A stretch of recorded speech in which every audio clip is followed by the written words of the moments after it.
In this video, I am going to teach you how to give access to Google Merchant Center. To do that, let's head over right here to our store and go over to this Manage in Business Manager.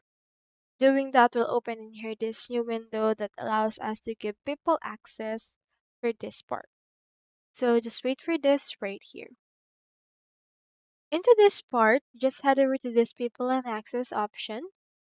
And in here, you can see the people option right here.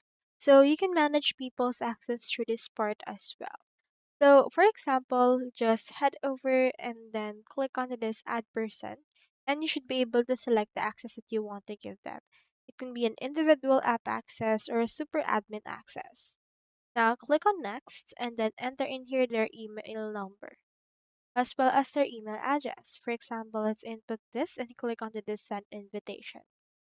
So once this user has successfully accepted our invitation, they should be able to access right here our actual business manager account as well as our merchant center. So that's how you give access to Google Merchant Center. Hope we helped.